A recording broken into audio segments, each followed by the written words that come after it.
Good morning, welcome to coffee time సిప్పన్సీ. ఈరోజు coffee time సిప్పన్సీలో ప్రధాన వార్త తెలుగు దినపత్రికల్లో వచ్చినటువంటి జాతీయ, అంతర్జాతీయ, రాష్ట్ర స్థాయి, జిల్లా స్థాయి వార్తలు ఏ విధంగా ఉన్నాయో ఒకసారి రేఖామాత్రంగా మనం పరిచయం చేసుకుందాం.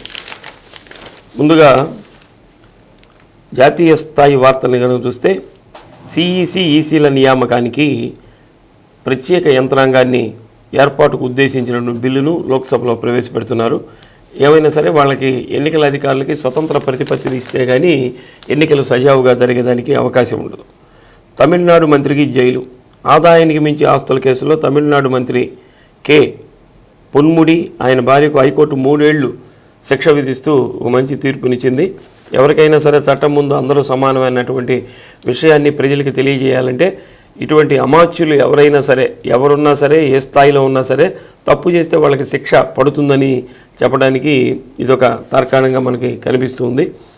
అలానే సిఐఎస్ఎఫ్కి పార్లమెంటు భద్రత, ఈ పార్లమెంటు భద్రతని ఈ బృందానికి అప్పగించినట్లుగా కూడా మనకు అర్థమవుతుంది. మన పార్లమెంటు జరిగినటువంటి దాడిని దృష్టిలో పెట్టుకొని ప్రత్యేక భద్రతా బలగాలకి ఈ ఏర్పాటుని చేశారు. ఇక రాష్ట్ర స్థాయి వార్తలను చూస్తే చదువే ఆయుధం, పేదరికంపై ఎక్కుపెట్టి ఎదిరిద్దాం. చింతపల్లి సభలో సీఎం జగన్మోహన్ రెడ్డి. నిన్న జగన్మోహన్ రెడ్డి గారి పుట్టినరోజు సందర్భంగా 8వ తరగతి చదువుతున్నటువంటి విద్యార్థులకి ట్యాబ్లు పంపిణీ చేయడం జరిగింది. ఆ కార్యక్రమాన్ని ప్రారంభిస్తూ సీఎం జగన్మోహన్ రెడ్డి గారు చదువే ఆయుధం అన్నటువంటి ఒక మాటని వారు చెప్పడం జరిగింది. అలానే జగన్మోహన్ రెడ్డి గారి పుట్టినరోజు సంబరాల్ని ఊరూరా సంబరాలు అన్నటువంటి పేరుతోటి ఒక వార్తను రాశారు. రాష్ట్ర వ్యాప్తంగా ఘనంగా సీఎం జగన్మోహన్ రెడ్డి గారి పుట్టినరోజు వేడుకలు, వస్త్ర, అన్న, రక్తదానంతో అభిమానం చాటుకున్నటువంటి నేతలు అన్నటువంటి వార్తని కూడా మనం చూస్తాం. అవ్వాతాతలకు వైఎస్ఆర్ పెన్షన్ కానుక ఇప్పుడు 2750 ఇస్తున్నారు.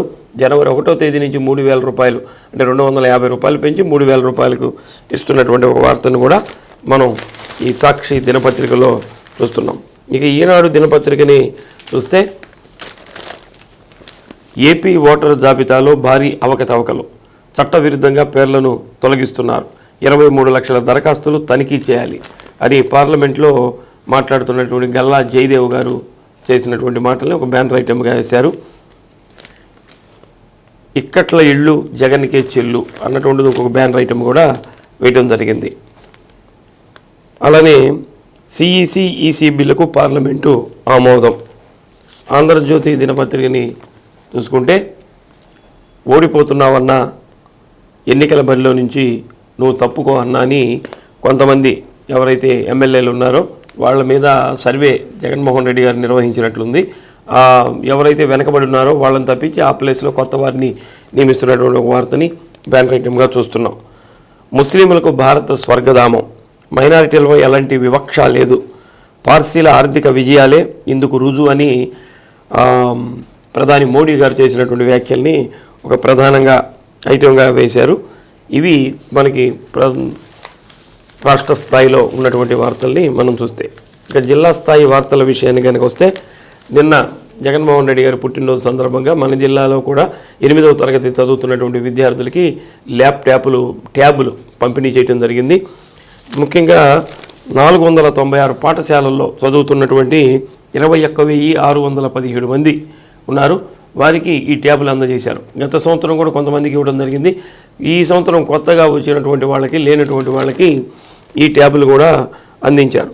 అలానే 1వ తరగతి నుంచి 5వ తరగతి వరకు ప్రతి పాఠశాలలో ప్రతి 60 మంది విద్యార్థులకి ఒక స్మార్ట్ టీవీని కూడా ఇచ్చారు. అంటే స్మార్ట్ టీవీ ద్వారా వాళ్ళకి పాఠాలు బోధించే విధానంలో.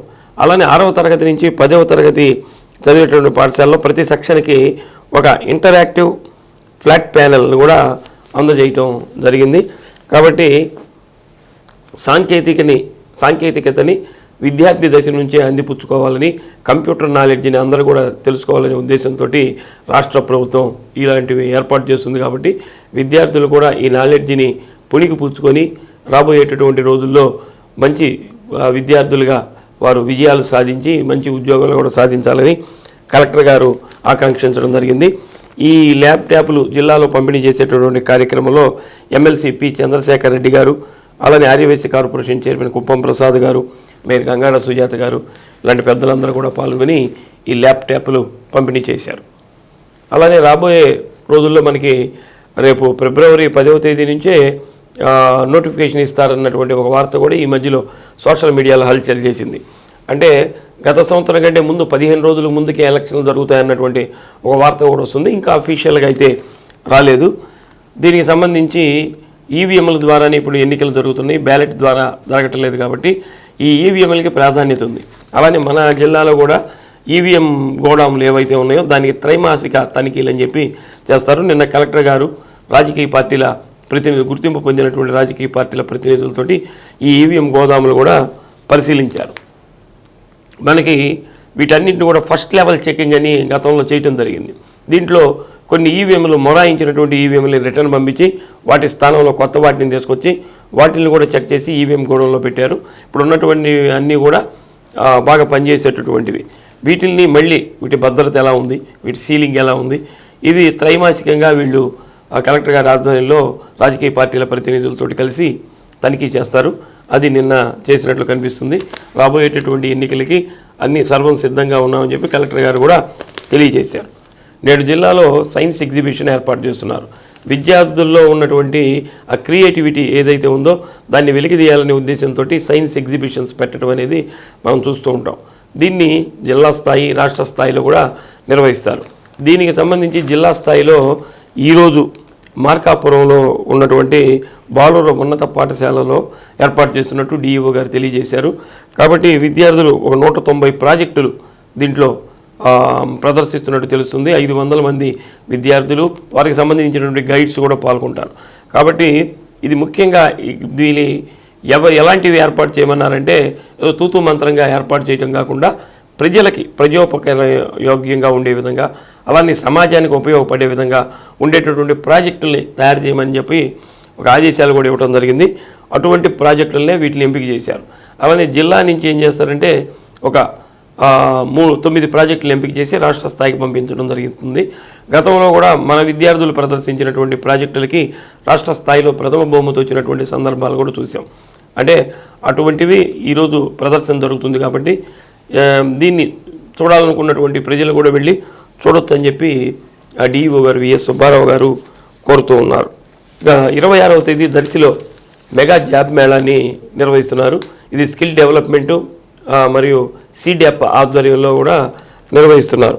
కాబట్టి ఇది 26వ తేదీ ప్రభుత్వ కాలేజీలో పొదిల్లో ఉన్నటువంటి దర్శిలో ఉన్నటువంటి ప్రభుత్వ కాలేజీలో నిర్వహిస్తున్నారు. 15 కంపెనీలు, మల్టీనేషనల్ కంపెనీలు కూడా వీటికి వస్తున్నాయట. కాబట్టి 18 సంవత్సరాల నుంచి 35 సంవత్సరాల లోపు వయసు ఉన్నటువంటి వాళ్ళు దీంట్లో పాల్గొనవచ్చు. దీంట్లో ఉద్యోగాలు సంపాదించిన వారికి 10,000 రూపాయల నుంచి ఆ యొక్క కేటగిరీ జాబ్స్ని బట్టి 10,000 రూపాయల నుంచి 25,000 రూపాయలు జీతం ఇచ్చేదానికి కూడా వాళ్ళు ముందుకు వచ్చినట్టు తెలుస్తుంది. కాబట్టి ఈ నెల 26వ తేదీ దర్శిలో జరిగేటటువంటి ఈ జాబ్ మేళాను ఉపయోగించుకోవాలని కలెక్టర్ గారు నిన్న పోస్టర్ను ఆవిష్కరించి ఈ నిరుద్యోగ యువతకి అందరికీ కూడా పిలుపునివ్వడం జరిగింది. కాబట్టి 26వ తేదీ దీన్ని ఉపయోగించుకుంటే కొంతమందికి జాబ్స్ వచ్చేదానికి అవకాశం ఉంటుంది. అలానే ఈ మధ్యలో మనకి మిచాంగ్ తుఫాన్ రావటం, పంట నష్టపోవటం కూడా జరిగింది. దీనికి సంబంధించినటువంటి పంట నష్టాన్ని ఇప్పటికే రాష్ట్ర ప్రభుత్వం జిల్లాలోని వ్యవసాయ అధికారుల ద్వారా అంచనా వేసి రాష్ట్ర ప్రభుత్వానికి కనుక పంపించినట్లయితే రైతులకు నష్టపరిహారం ఇస్తామని చెప్పి ప్రకటించారు. అయితే ఆయా గ్రామాలలో, ఆయా మండలాల్లో ఎవరు ఎక్కడెక్కడ ఎంత నష్టపోయారన్నటువంటి విషయాన్ని ఇప్పటికే వ్యవసాయ శాఖ అధికారులు టేకప్ చేశారు. దాని గురించి వివరాలు సేకరించారు. అయితే సేకరించినటువంటి వివరాలు ఏ రైతు ఎంత పంట నష్టపోయాడు, ఏ రకమైనటువంటి పంట నష్టపోయాడు అన్నటువంటిది ఈ జాబితాని సచివాలయాల్లో ప్రదర్శించారు.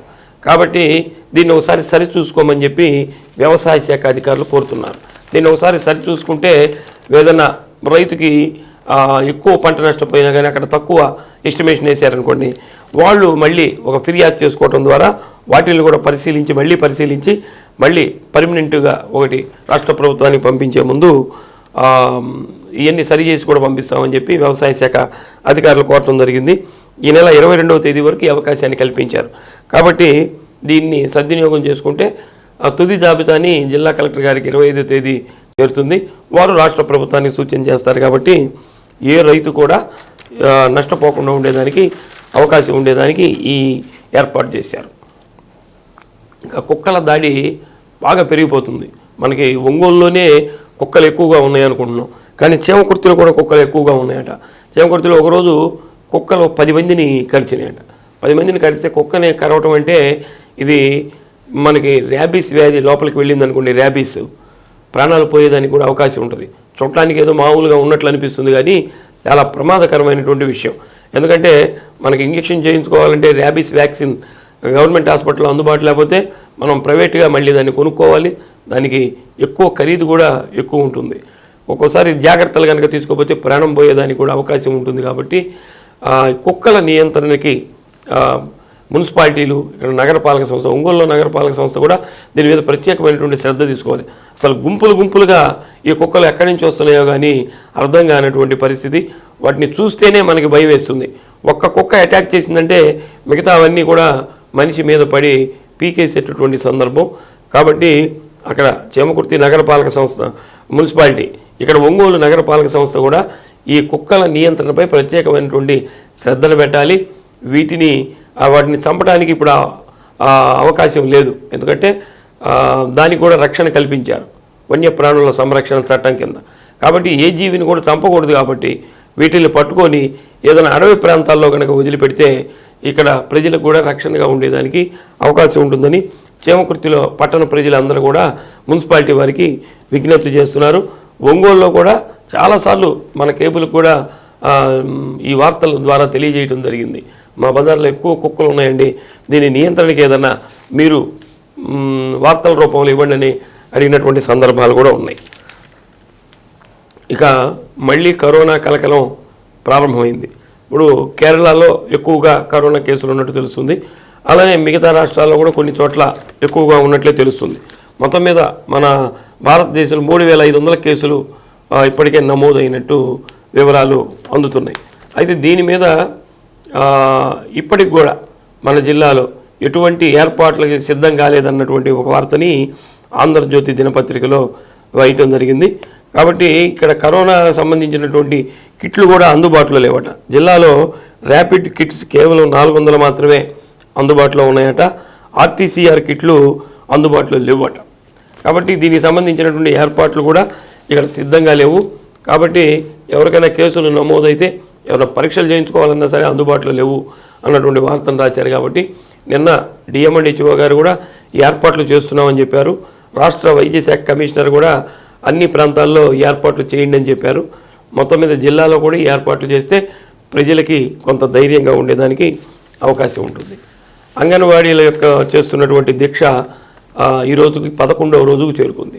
నిన్న అన్ని ప్రాంతాల్లో మానవ హారాలుగా ఏర్పడి ట్రాఫిక్ కొంత అంతరాయం కూడా ఏర్పడింది. వీళ్ళకి ప్రధానమైనటువంటి డిమాండ్ ఏమిటంటే 26,000 రూపాయలు కనీస వేతనం ఇవ్వాలని.